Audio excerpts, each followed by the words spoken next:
So if you miss some things or get behind slightly, the outline should have mostly everything that I'm talking about here. But you know, and then if you just ask questions in the chat, we got plenty of officers here who can help you. You'll see, you can click off of the splash screen that shows up and then just like go into the main view. This might look a little bit overwhelming, but that's fine. We're gonna be, like, the only things that matter here are the viewport, which is this big 3D area, the outliner, which is the hierarchy on the right here, and the properties panel, which is all this stuff over here. Don't worry about memorizing what these icons mean, because in the outline at the bottom, there is a picture that tells you exactly what each of these icons means. And then we don't care about these tabs up here. These are just presets window views for when you're doing other stuff. And then we also don't care about this timeline down here because that's for animation. But one of the first things you're going to want to do is change a couple of default settings because some of the default settings are a little bit wonky. We're going to go over here to Edit Preferences, and it'll open a new window. And then we're going to change the spacebar default action to search instead of play pause animation, which is in key map. And then the spacebar action will be search.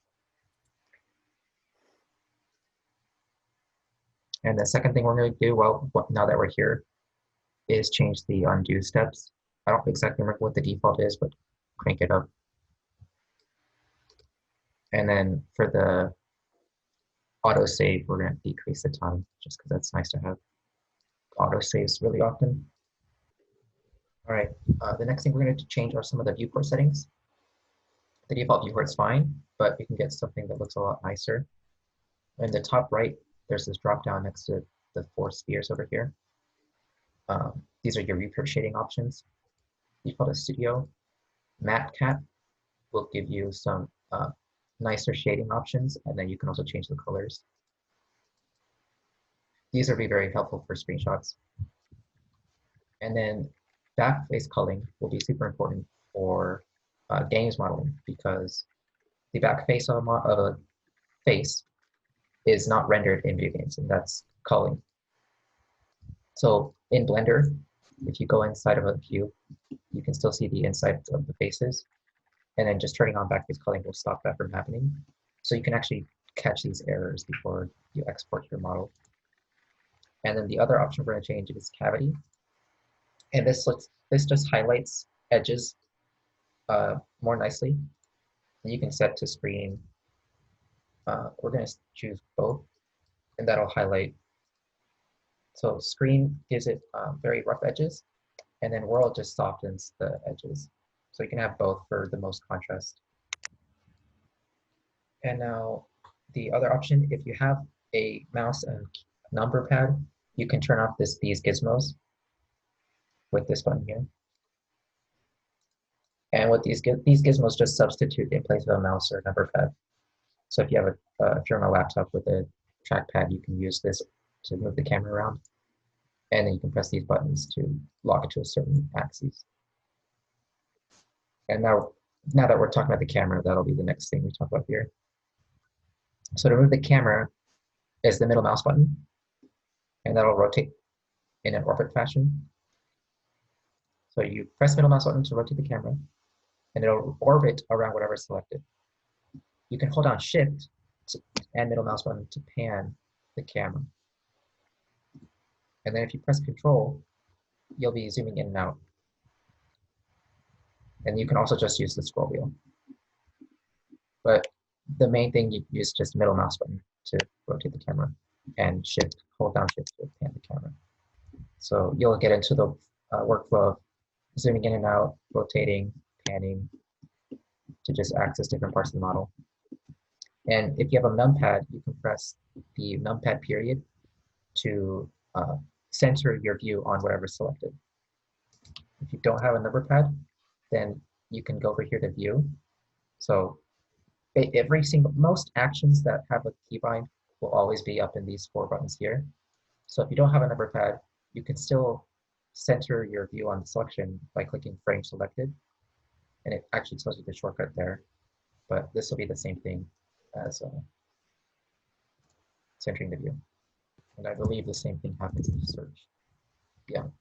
So spacebar to search any command, and then frame selected is right there. There's a lot of ways to access the same commands within Blender. Will be simple transforms. So we got this nice cube here. And oh, if you don't, now we're gonna bring up the properties panel here. So this is a keybind you'll press a lot of times. N, just press N to bring up this right side here. If you don't see it, just press N. And you'll have a bunch, I have more tabs here probably because I have a couple add-ons. You don't have to worry about those. The important ones here are just item, because you'll have quick access to the transforms of your object. So we can start transforming this cube into other shapes. The first one is going to be, the first transform is move or grab. That's just G. Just press G and you'll start moving the cube after it's selected. You can put over, and then to confirm your transform or any action, you just left click or press enter. So I just left click there and then enter. And then you can cancel any action you want by just right clicking or pressing escape. So very quickly you can press G to move it over here with your mouse, then left click to confirm it. Or you move it over here and then, oh, I don't want it here, so I'll right click to cancel that. How do you pan and rotate with the trackpad? Good question. So if you still have the gizmos enabled, pan will be this hand icon.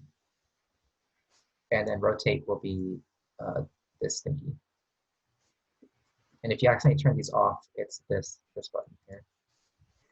So that's moving. Now we're going to rotate. That's R, pretty easy to remember. R for rotate.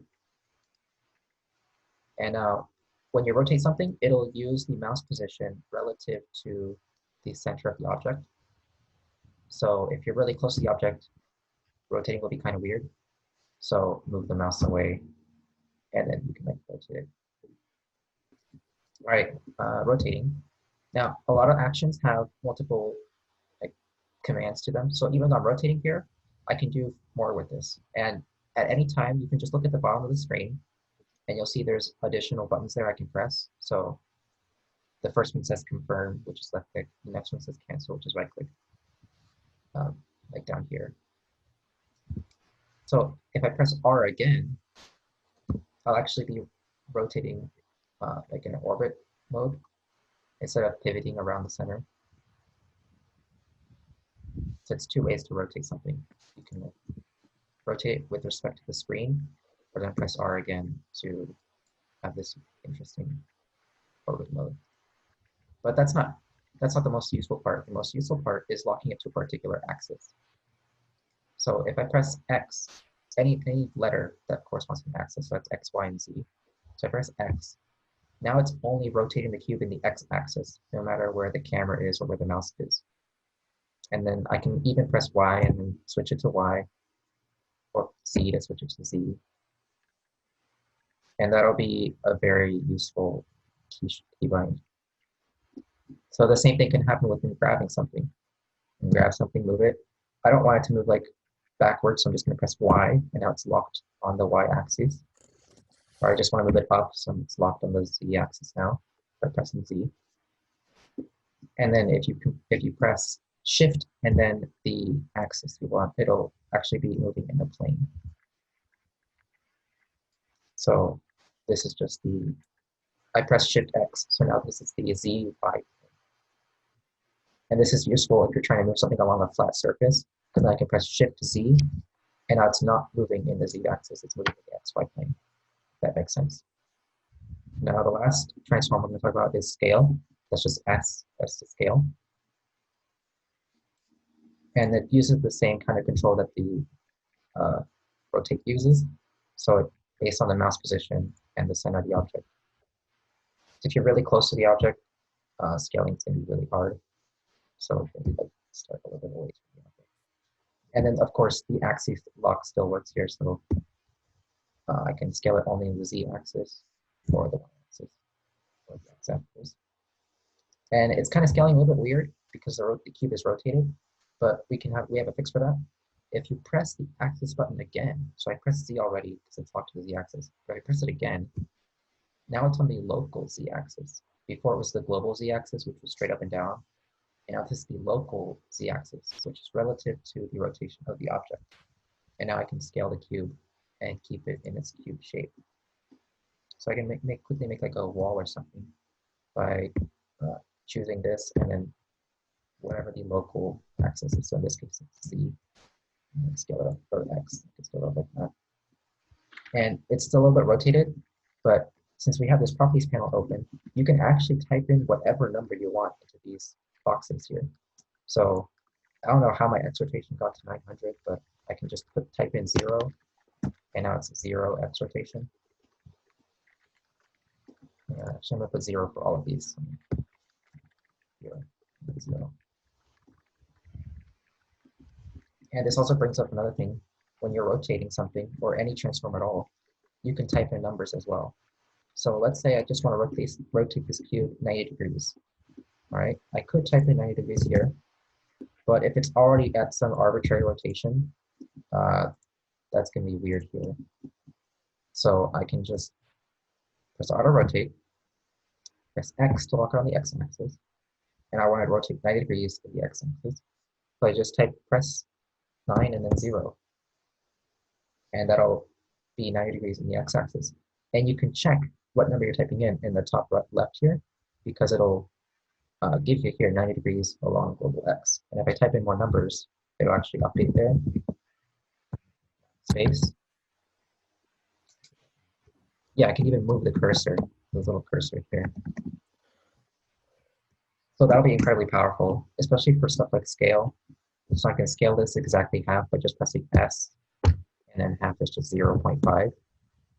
So I can move the mouse however I want, but it's locked at half scale because I typed in 0.5 during the transform. And then just left click to confirm.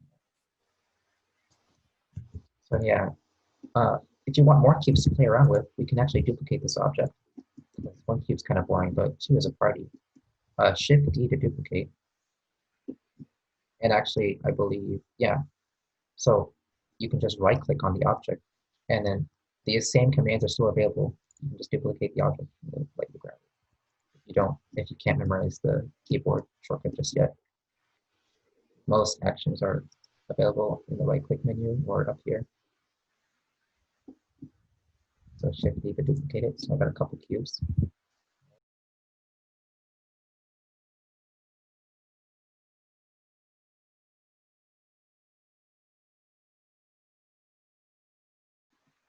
And now let's say I want to have these 2 cubes be exactly the same scale.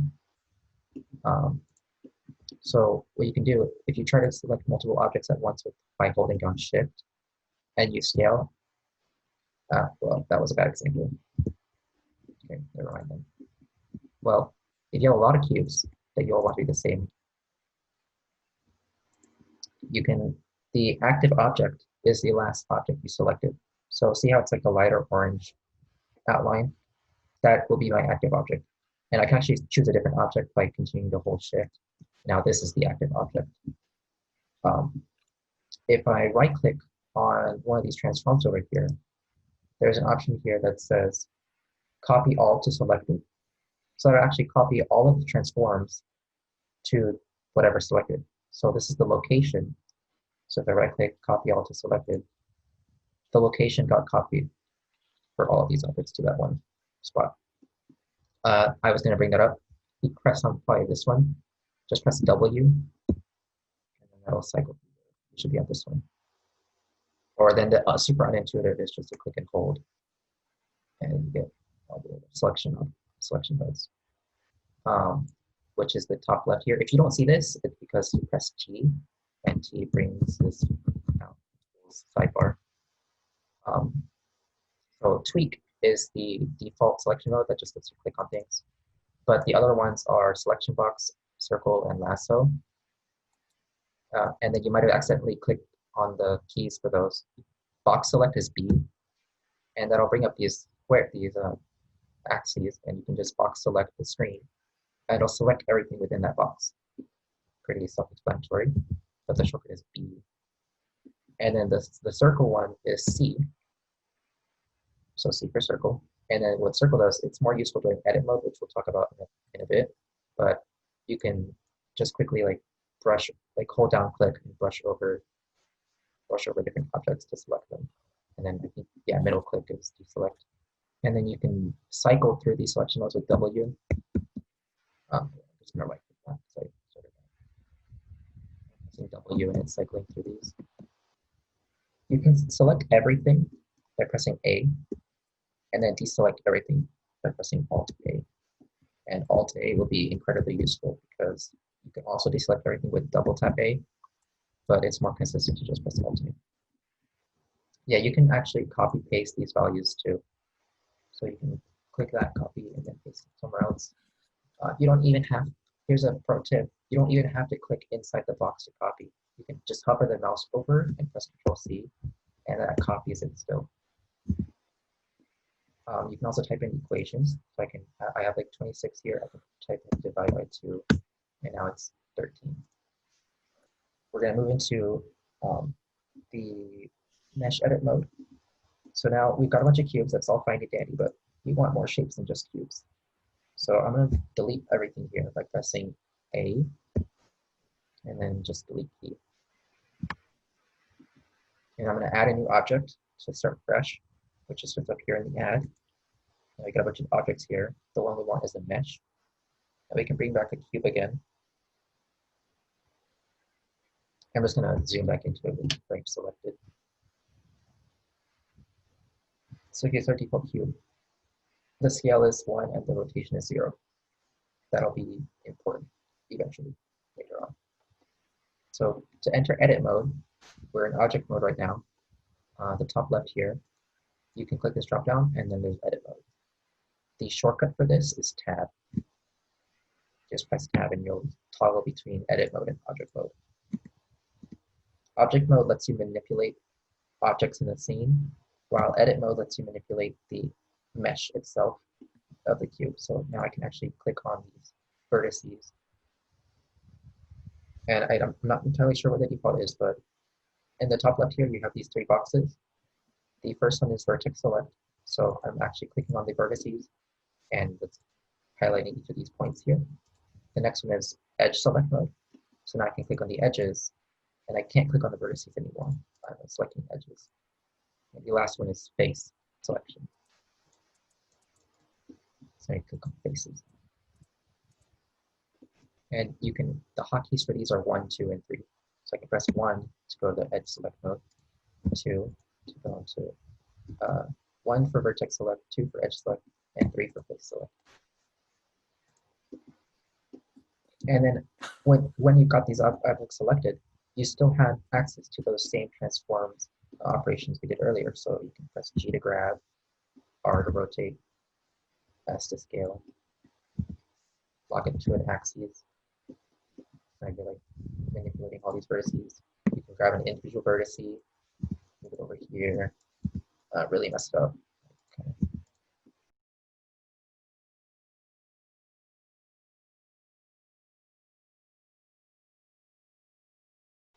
This is all fine and dandy, but this is still a little limited. If you add another object in here, something interesting will happen. So I add a cube. It's inside here. I'm just going to grab it, put it over here. But now if we go back to object mode, it's not a separate object. It's still part of this one cube. That's because we added it as a mesh inside the mesh, not as a separate object. And when you're modeling for games, when you're going to export,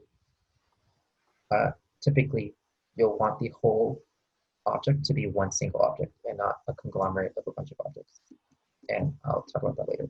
For the most part, just keep in mind that even though you have a separate mesh in here, it is still one object. Right? And now will be pretty useful since we're starting to mesh edit to know how to X-ray. So that should be just Shift Z. Yeah, Shift Z. Shift Z.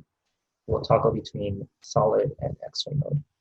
And that'll be very useful when you're trying to select stuff that's behind other things or inside geometry. So I can like, if I'm looking at it like this, I can only click this face, but then Shift Z in X-ray mode, and I can click the cube. And Anthony brought up a good point that just pressing Z brings up the menu. The pie menus are still useful. Just press Z, and you get access to all the render viewport options. For now, we only care about wireframe and solid.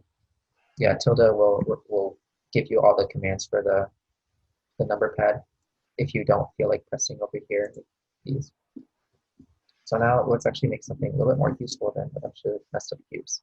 So tab to enter object mode, delete this, then I'm going to add a new object. So I've got a brand new cube. All right, this time we're actually going to make like a building or something. Right? So I'm going to go into face edit mode, pressing 3. I'm going to click this face, and now I'm just going to press E to extrude. Now I'm going to extrude this face up a little bit. Press E to extrude, right? And press S to scale. And it'll scale along the medium. And now E to extrude again. And I'm going to create some new faces because I kind of want this to be a step. So I'm going to press I to inset faces. And most of these are available in the right-click menu. So you got extrude here, inset faces here. But it's just E and I so far. So now I've created some new faces here. And what inset does, that was a little confusing what just happened. When you press I, you start creating new faces around the border of the edges that you just selected. And then you just like move the mouse in or out to change the thickness of that border you're creating. So E extrude, you press E, and then you move the mouse away in the direction you want to extrude. If you move it down into the object, you'll create overlapping geometry. That's not what we want. So move it away. And now we have some more geometry here. And when you inset faces, it takes the border of what you've selected and creates new geometry based on that. So actually, I'm going to cancel this by pressing right click. If I hold down Shift and press these two faces, if I press I to inset now the border is these two faces together. I'm going to confirm that, and like it's created new faces along this. And I can actually extrude this still, so it's extruding out, extruding outwards like that. And if it helps, for some reason I had the habit of starting in the center of the face that, for example, I was trying to intersect inwards and I wasn't getting it to change much. But if you start with your cursor somewhere far away from the direction you want to bring the faces towards, you have more range to move it and modify it. Yeah, just like scaling, essentially. Well, I need to make an important point here where if you press E to extrude and then cancel it, it doesn't actually cancel it creates new faces, but it doesn't actually cancel the new faces. So if I look very closely and then go to face, and go to X-ray mode, I'll see some dots here. These dots mean it's the center of a face. So in here, there's a center of a face, even though I canceled the extrude. So I'm going to go back to solid mode. I'm just going to grab this. I'm not extruding it, I'm just grabbing it. And lo and behold, there are still some faces there. That's just a pet peeve. Why is that not a bug? But okay. Just keep that in mind, because sometimes you'll just end up with a bunch of extra geometry. And the way to fix that is by merging vertices. And the quick shortcut for that is just pressing M. Just press M, and that'll bring up the merge menu. And you can merge by distance. Now, right now, it won't do anything because I don't have anything selected. So I'm going to purposefully press E to extrude and then cancel that. If I go into X-ray mode, I can see the faces here. Select everything by pressing A. And I'm going to watch this. These points here. Press M, and then merge by distance. So that'll merge any vertices that are within a certain tolerance. The default is okay, don't worry about that. So just click that. And down here at the bottom, it said remove 4 vertices. Those 4 vertices were the ones overlapping these points here, creating that extra face in there. So now the dot disappeared and there's no longer a face there. And that just makes sure that the mesh stays clean, and that'll be very useful when it comes to exporting. You could turn on auto merge. It's just, but personal preference, sometimes you deliberately want some overlapping stuff.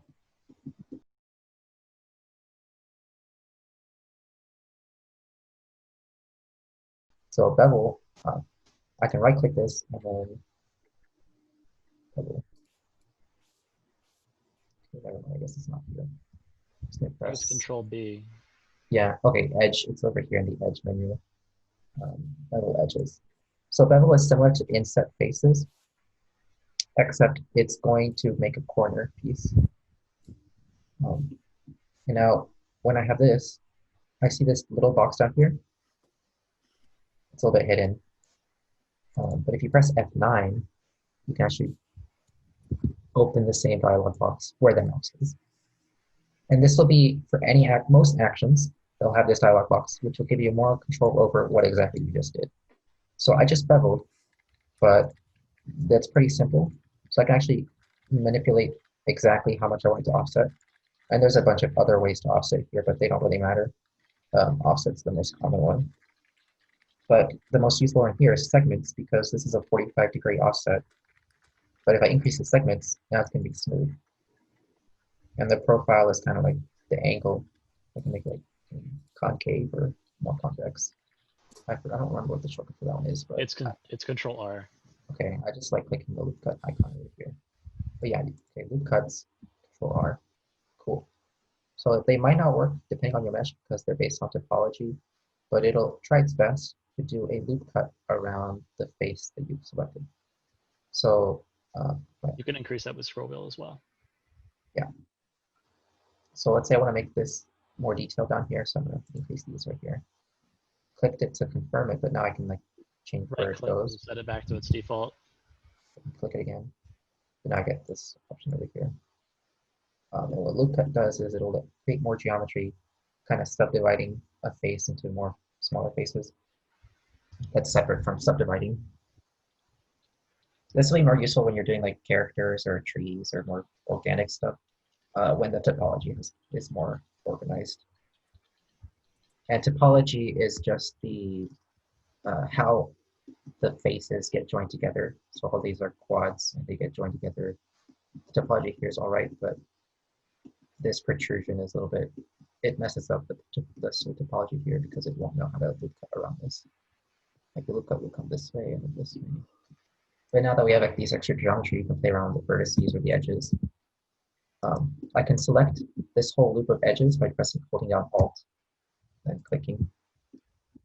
So Alt will try to select the edges around the loop. If we still have back face culling enabled, maybe some of these faces turned inside out. And we haven't really done anything too complex, so it looks fine. It usually occurs when you're scaling stuff. So like I extruded that in a weird way. So now these faces are inside out. If that happened to you, you can correct it. Select everything and then Shift N to recalculate normals. Oh, I guess it doesn't work because the topology is weird. If this happens and the topology is weird and doesn't correct it, then you can manually change the surfaces by selecting them, and then the normal menu is Alt N, I think. Yeah. This flip. There you go. There you go. Oh, it's in mesh normals here. All right. I'm just going to delete these. So press S. I'm pressing X to delete, or actually delete key also works. When you have the delete key open, you'll get a bunch of options. Really, all we want to worry about right now are faces. And then there's other more powerful delete tools here. We haven't done anything too complex, so they don't really matter right now. All right, so now, oh, we have a hole in the mesh here. Let's plug this hole up. You can do that by pressing 1 to go into vertex edge, vertex select mode. And then I'm going to select all these vertices by holding down Shift. I'm going to press F to fill. And now it filled in a polygon in these vertices. I think that's everything we want to cover in terms of just simple mesh editing. Can you go over the bevel thing again? Sure. Let me actually create a new object here. So I want to bevel these corners here. So I'm just press Control B and move the mouse away from where it started. And then F9 will bring up my options with the bevel that I just did. Or you can click down here. That's after confirming the bevel. But before doing anything else. So if you confirm and then do something else, you'll lose that menu. Yeah. And then we can manually change the offset here. And then change the segments. And so actually, this will probably look better on a cylinder. And then I'm going to select this whole, just the face. Control E. So it's like a soda can. There's also a similar thing to the bevel menu whenever you spawn in an object, if you want to have something with less vertices than the basic amount. So the current cylinder we're looking at is 32 segments around. And if you want one that's like less than that or a little bit more low poly, you would add the cylinder. But before you clicked anything, you would go to that add cylinder menu. Yeah. So what Mitchell was saying was when you create a new object, you'll get options here to change the number of vertices on it. So if I want something more high poly, you can put in 64. Or something low poly, put in 3. Now I've got a triangle. The hexagon, 6. Octagon, 8.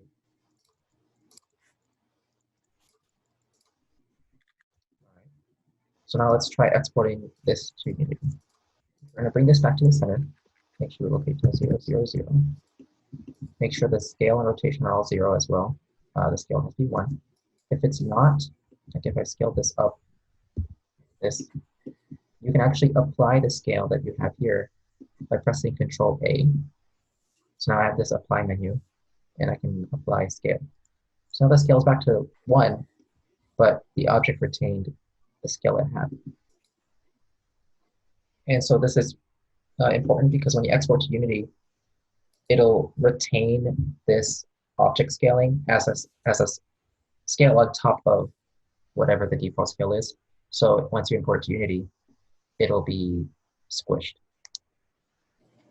And that'll mess things up for physics or collisions when you're trying to create new hitboxes and things like that. So now we have our mesh here. To export something, we're going to go to File in the top left, and then Export. We're going to be using FBX because it's the industry standard. However, OBJ also works. So we're going to go to XBX here. Make sure the thing you want to export is selected and not any other objects. So here's your export box. I have some older projects in here. What you want to check here is selected objects, because that'll only export what you've got selected. Otherwise, it'll export everything as a FBX scene, which will be harder to deal with within a game engine because it'll try to export them all at once. But in this case, we only want to export cube or whatever it's called in your case. So make sure selected objects is checked. This is all fine to leave default. There are cases where you don't want that, but we won't get into that. So I'm going to name it something. Cube tower. Export FBX. All right, so now we have FBX saved. And I have Unity open already. Just a new project. I'm going to go find the FBX I just exported in my files, the cube tower.fbx. So I can just drag and drop this into Unity like this, into the asset browser. And then it'll import the FBX. So here it is. And now that it's imported, we can just drag this into the editor here. Oh, it's loading. And there is our cube that we just modeled in Blender. So FBX is just the industry standard because that's Autodesk, and then the industry standard is like Maya and 3ds Max. So FBX is what that uses. All game engines, most game engines support FBX. The other useful one would be like .obj, which is I think Microsoft. I'm not sure about that one, but OBJ is also popular. It really doesn't matter because both FBX and OBJ export everything export everything associated with the model. So like it'll export UVs, which will be related to texturing, and they'll all export the scale similarly. If you're 3D printing, then you'll use STL. But for games, you'll want FBX or OBJ. So the scale being not 100 and the rotation being -90 is a little bit wonky. Personally, I don't really care and I just leave it how it is. But if that really does bother you, then the way to fix that would be back in Blender, you'll have to go to, when you're exporting, well first, so in Blender, up is Z, like Z is vertical, the vertical axis. But then in Unity, the up axis is Y. Why? Why is Y up? Don't ask me, I don't like that. But anyway, that's what it is. So that discrepancy is what causes this -90 rotation, because in Blender, it's thinking it's like rotated like this, but then it like gets over here. So we have to give it our own fake rotation. So in order to counteract the -90, we actually want a +90 in here. Yeah, but now this is turned sideways. So whenever, if we try to export this, it'll be sideways in Unity, even though this will be 0. So we actually want to apply this rotation. We want to apply the rotation, but since it has to be positive and not negative, we actually want the other way around, and you'll see why in a second. So -90, apply this rotation, Control A to do that, to bring up that menu. And now when we type in 90 now it's pointing up. So this is a +90 rotation pointing up, which will cancel out the -90 rotation pointing up here. Does that make sense?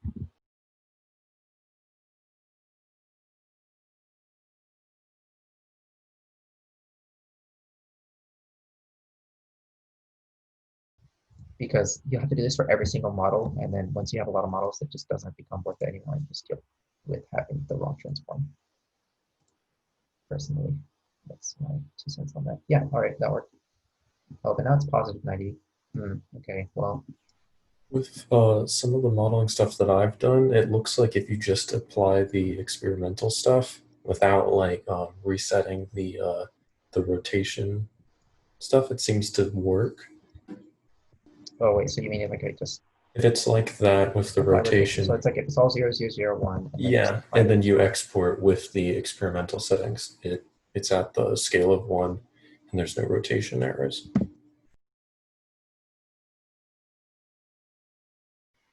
Looks right. That looks like it worked. Cool. Learn something every day. But this should be pretty much everything you need for basic Blender modeling, and then exporting to Unity. Oh well. If no one has any more questions, I'm going to move on to modeling a spaceship, which you can then use to make any games, or you can model a spaceship and then you're free to use that spaceship in games you want. So actually, I'm going to talk about collections here now, that we're a little bit more familiar with what's going on here. Collections are basically view layers, and they're over here in the outliner. And we can create new collections by pressing this top furthermost right button here. And now you can uncheck different collections. And you can drag objects between collections just by clicking and dragging. And then these little eyeballs are for hiding and showing things. So if I click an object, the shortcut is just H to hide something. And you see like the eyeball closed. And you can unhide things with Alt H. And then Shift H is isolate, and it'll hide everything for selection. However, sometimes this isn't as useful, so we actually want to click on this little filter icon. And then we've got other options here. So we can have this one, these first ones. And now these are a little bit more useful because if you click on the display here, That'll always be disabled, no matter if you're pressing Alt H or Shift H. It's just always invisible for editing. But when you're rendering, it'll still show. So that's what the camera is for. The camera will stop it from showing when it's rendering. That's more useful when you're doing renders where you have things like lights, and the light is based off of a mesh emitting light instead of just a white object.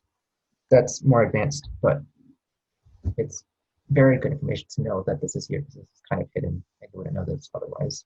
And then this little first one is just selection. So that'll be more useful here because we can add a plane, mesh plane, and scale it up. So it's like your ground. And I can actually turn off the little arrow here, and that'll prevent me from clicking and selecting on the ground. So it's just a static thing in the world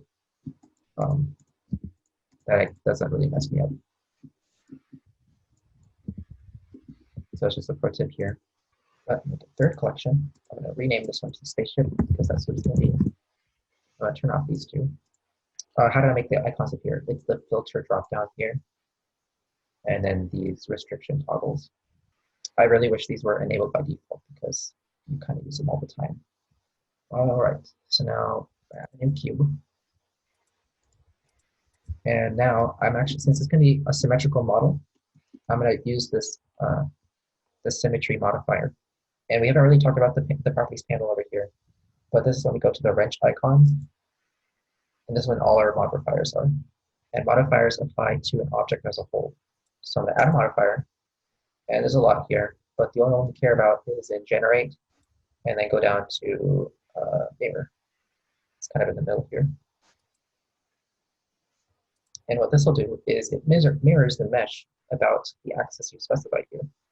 In this case, it's mirroring about the x-axis, which is this red line here. So I've got into edit mode, and then I move the cube to the right by pressing GY, so now it's moving the y-axis. Oh, okay, it's the other way around, so GX. Yeah, there we go. So now we have a mirrored cube in the Z direction. Yeah, that makes more sense. It's a mirroring in the Z direction. I'm gonna go in the top view here by pressing Z on the number pad, or you can click on the Z here, and that'll switch it to the top view here. And now I'm gonna go.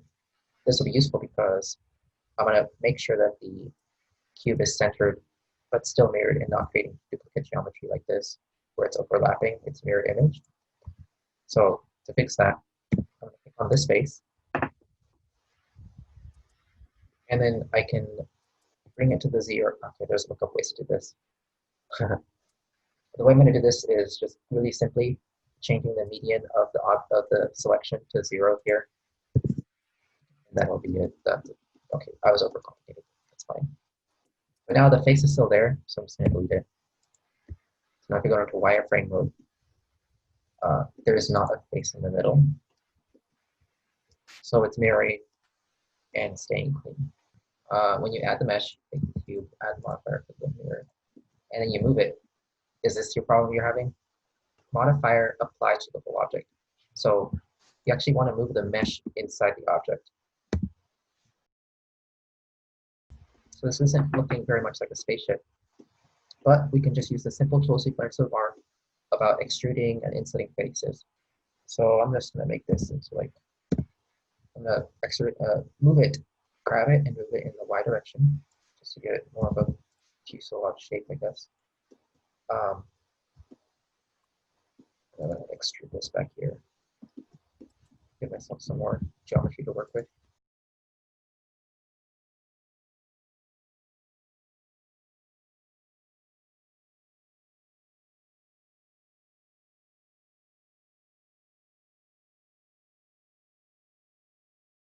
This is just the freeform section. You can kind of do whatever you want. I'm trying to scale this, but it's like doing both sides, and I don't want that. So I'm just going to click this outside edge. And I'm just going to, since it's one edge, I can just move it.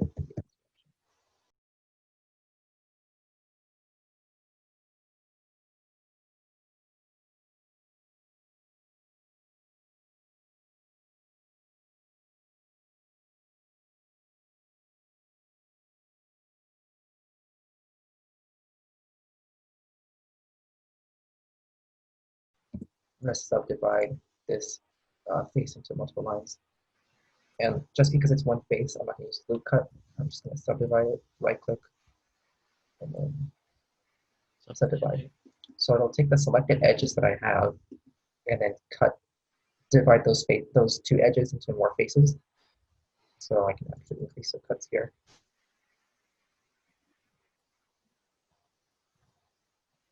How do you merge two faces? If they're perfectly overlapped, you can select everything and then use the merge by distance thing by pressing M. Oops. All right, so here's a cool thing. I want to have an inset on every single one of these things individually, but instead it treated them all as one. But there's a cool thing here, individual. So now it's individual like I wanted it to be.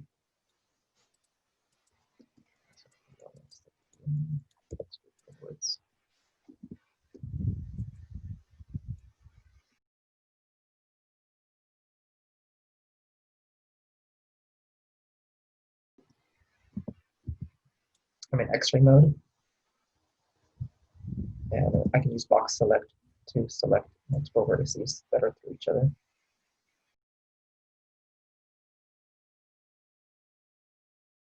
And move this outwards. And I'm using the scroll wheel to change the sphere of influence on the proportionality. Is it possible to do an inset of a different shape? Like if I had a square and I wanted to... Like this? Yeah, instead of being like a square, if it was a circle or something. No, it's inset. It's based on the outside Okay. edge. Okay. You can add a new mesh, add a circle, and then move that where you want it to be. Oops. Move that where you want to be. Okay. And then from there. You can also do things with the Boolean modifier, with making holes and stuff, and then refill those holes to have the same effect.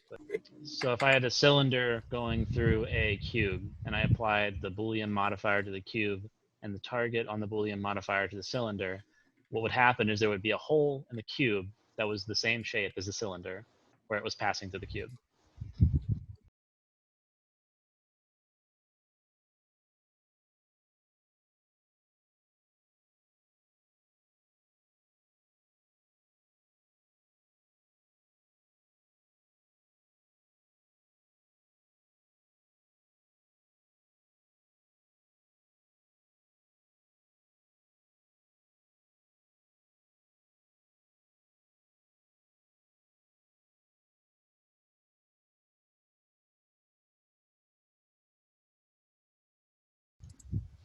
Yeah, so I'm trying to extrude this inwards, and I can actually bring up the extrude menu, which is Alt E, and I have this option called extrude faces along normals, and that will let me extrude perpendicular to the face, so I can actually go inwards now, and it's actually going to be scaled the way I want it to.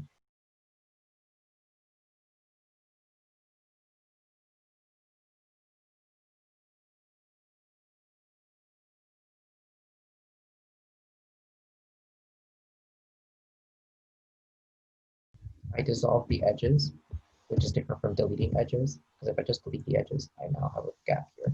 But if I dissolve the edges, Blender will do its best to kind of fill in the gaps where the face should be. And in this case, since it's a perfectly planar face, it had no problems, but now there's no longer any extra vertices there.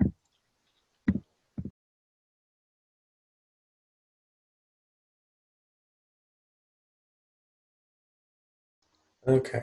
If you have a face selected, then that might not work. So like if I have this face selected, local would be local just means the object local. So in this case, like scale X is the same one. What you actually want is normal, and then that'll be up here instead of the global dropdown is normal. The keyboard shortcut for this is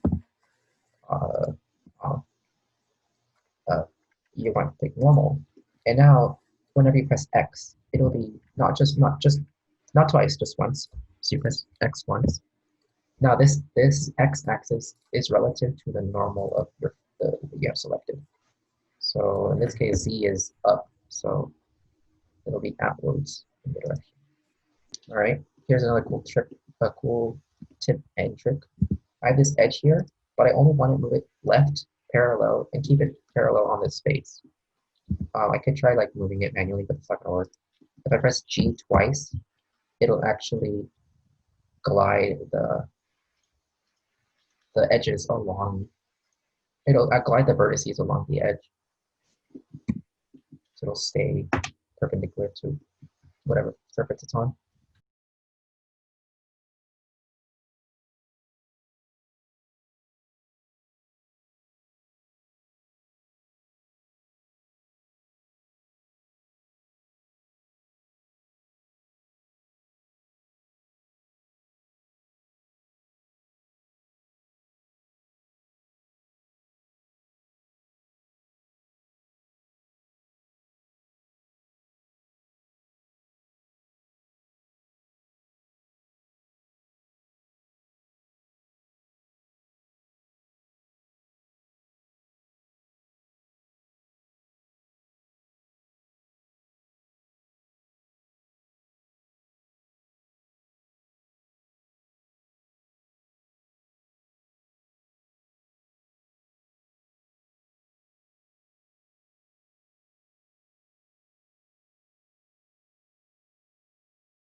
I have a question. How would I add another vertice along an edge? You can click on just that single edge and subdivide it. Oh, okay.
Okay, so now that I fixed up the faces, it lets me use boundary.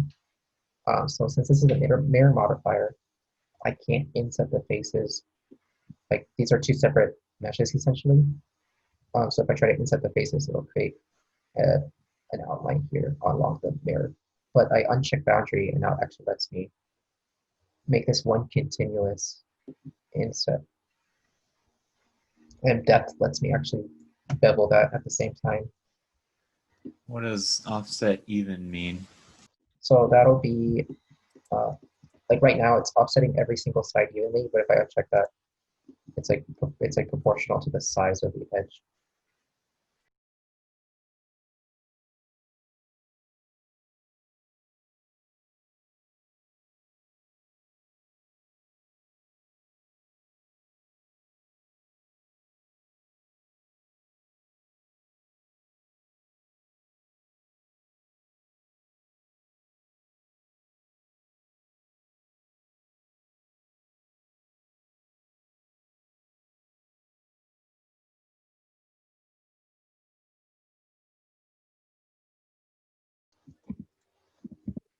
So I have this, these should be a square, but they're kind of angled.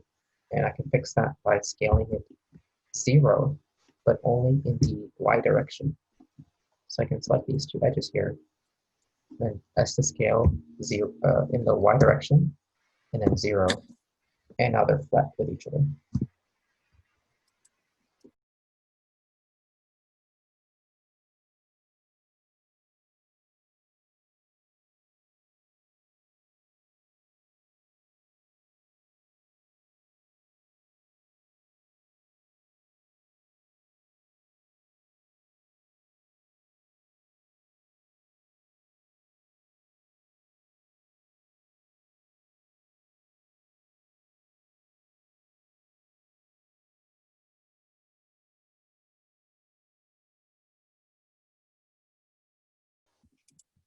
All these boxes here, and selecting all the faces individually will be kind of a pain, but I can use select linked by pressing L, and that'll just select all the faces that are linked to that particular object. And as you see, they're separate meshes, then I can just keep pressing L and select all these individually. And then I think Shift L will, Shift L will deselect the link.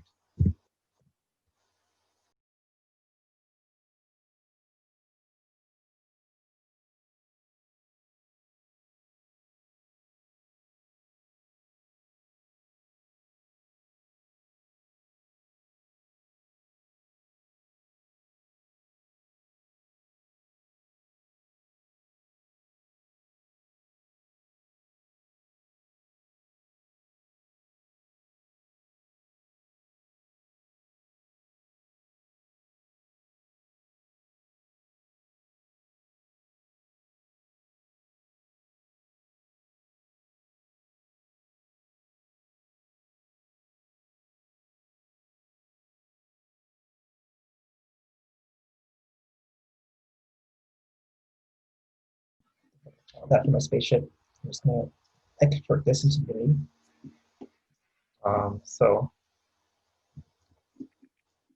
First I'm gonna make sure that I don't have any erroneous faces here.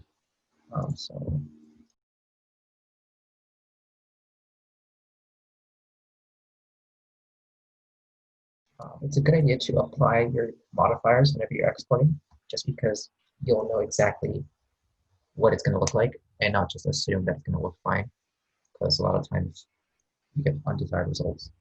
So I'm actually just going to duplicate this collection by right-clicking on the collection and duplicating it.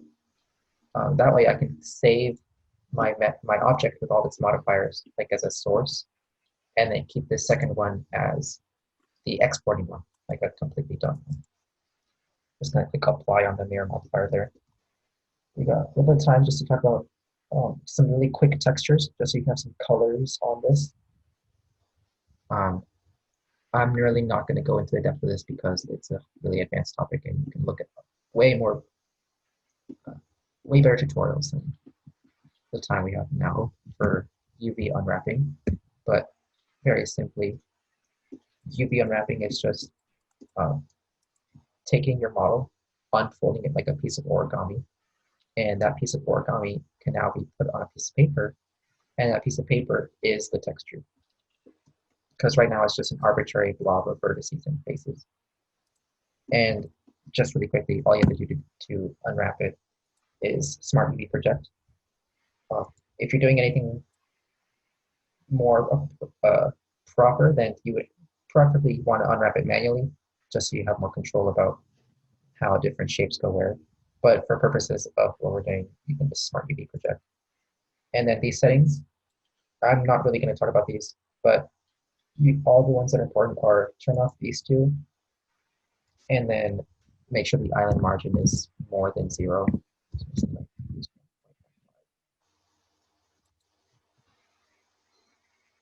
Just click OK. And nothing appeared to change, but that's okay. We don't have to worry about it. We just know that this is now UV unwrapped. If you actually want to check what the UV unwrapped looks like, then we can open up a new Blender window. So these are all the windows, like the properties panel, the outliner here. Opening windows is a little bit unintuitive, but whenever you hover your mouse over the intersection of two windows, you'll see the cursor changes. That's where you create new windows. So if you start in the middle and then drag out into the 3D viewport, you'll create a new window of the 3D viewport. And then if you want to close a window, you'll start on the dark or the light gray and drag into another one. And then the top left here is your editor type, and we want the UV editor. And that'll be exactly the same as what's over here. When you're UV editing, you want to be in edit mode. And now we can see all of our geometry laid out flat on a piece of paper. And this is what a UV map looks like. How did you close the new panel that you made? Oh, yes, so you start on the light gray area, not the middle, and then drag into another one. If you want to assign different colors to different parts of the spaceship, so like this is all just one color, but let's say I want the glass here to be blue. All right. So back in Blender, we have this circle down here in the properties tab, the properties window. That's your material properties. This is where you assign material slots to an object. We're going to press this plus button. This will add a material slot. The new button here creates new materials. The UI here is kind of confusing, but this is a new material, but these are new material slots. And then like you'll see the slot appear here, but it's blank. So I'm going to use 2 slots because we want one for the fuselage and then one for the windows. And then we don't actually have to create material, but just so that we see the result in Blender, I'm going to skip that part because it's a little confusing. Back in the edit mode, we can now assign faces and vertices to material slot. So you'll see these buttons appear here called assign.